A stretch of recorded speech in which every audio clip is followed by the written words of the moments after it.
Hello friends, in this session we'll go through the question paper solution of VTU June-July 2025 examination of the subject microcontrollers for Module 3. Module 3 starts from the question number 5. So question number 5a, explain the functions of each bit in TMOD register. This is for 6 marks. Let us go with the solution. So first we need to write the representation of the TMOD register. So total there is 8 bits are available. So LSB 4 bits applicable for timer 0, MSB 4 bits are applicable for timer 1. But basically the operation of all these 4 bits and this side of the 4 bits will remain the same. Therefore explanation of these bits individually are separate for timer 0 and timer 1 not required. Only 4 common representations we are going to take for explanation. Starting with the first one, M1 and M0, these are the mode control bits.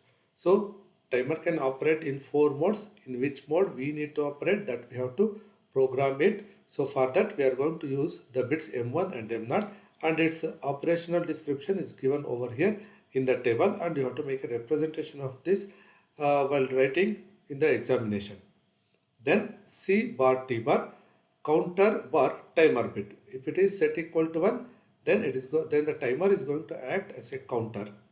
If it is cleared, then it is going to act as a timer. Then gate signal, gate enable control bit. If it is set equal to 1, then the timer is controlled by the hardware, that is INTX signal, and the TRX is equal to 1. So this TRX bit belongs to the take-on register. If it is cleared, then timer is independent of INTX signal and will run only while TRX is equal to 1, and then it will become the software controlled.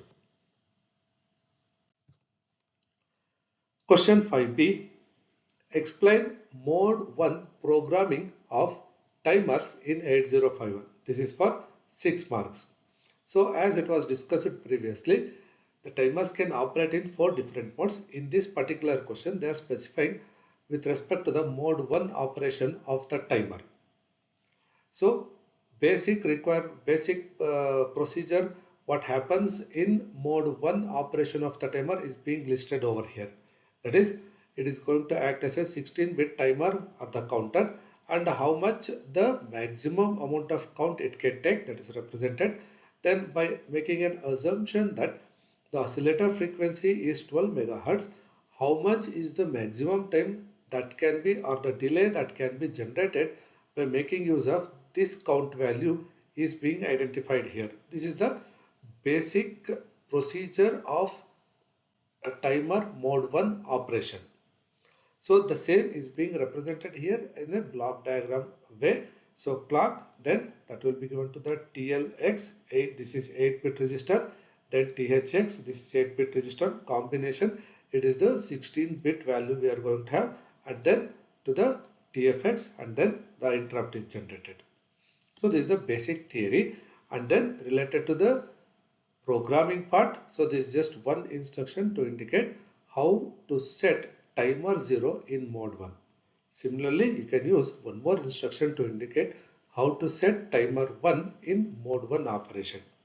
Further, you can add 4 to 5 instructions or 6 to 7 instructions and write a pseudocode in order to indicate how the either timer 0 or timer 1 is being made as to work in mode 1, and some explanation with respect to its operation.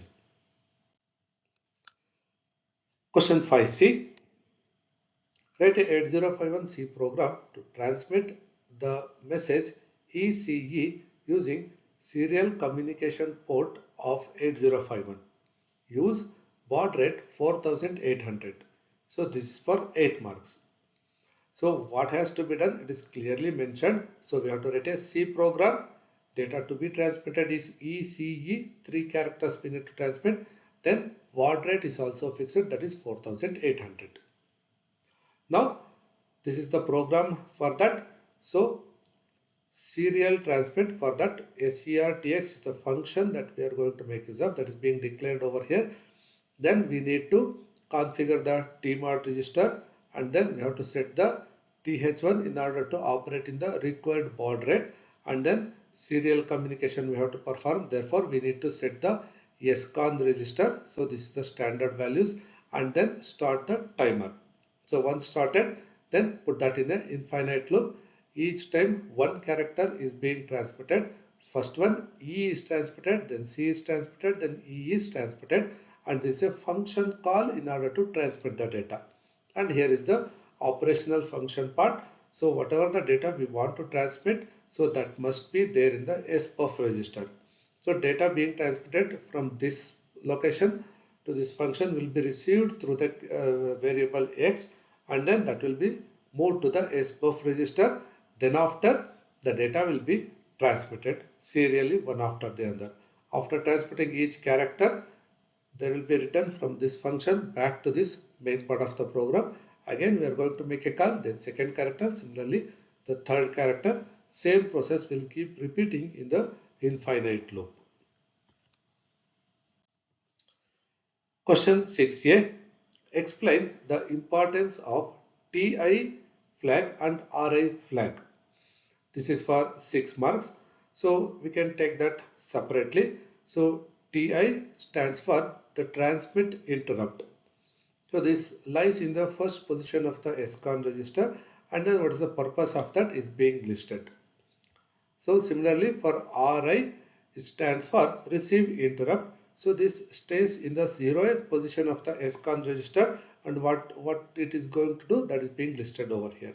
So you have to make a write-up of all these things. So this is in a theoretical manner. So if you want to have any further explanation, if you know, you can just elaborate it. 6b. Write the steps required for programming 8051 to transmit and receive the data serially. This is for 6 marks.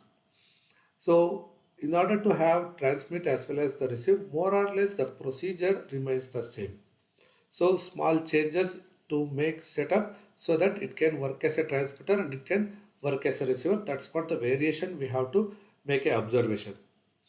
So these are the various steps involved in order to transmit the data serially. So you need to go through these steps, and more or less same steps will be repeated in order to have a receive data. To receive the data, so the steps are being listed over here. As you can compare, more or less the steps remains the same, and we are making use of the respective bits in order to perform the transmission as well as the reception operation. Question 6c. Explain how timers are used as counters, and also explain the counters operation using a code snippet. So that means you have to write a pseudocode or a part of a code where you have to show how the timer is going to work as a counter. You can make use of either timer 0 or timer 1. Any one of those you can select and write a code, small part of the code for that. Now timer 0 and timer 1 can be made as a counter by setting C bar T bar bit equal to 0. Then the timer will become the counter. Now here is the code snippet we are going to have. So move tmod comma hash 05h. So now this is going to indicate the setting of the timer as a counter representation. Then so set bit P 3.4. So this is a port value we are going to have. Then we are going to initialize the TL as well as TH. So these are the counter related to 0 we are going to make it. Then set bit TR0, and then move A comma TL0, move P2 comma A, then A comma TH0, move P1 comma A. So the values are being just moved from one register to the another register, then TL0 to A, and then all the 8 bits to P2, then TH0 to A, then all the bits through the P1, the port 1 outside. And this is just a small snippet in order to say how the timer is being going to work as a counter. Thanks for watching.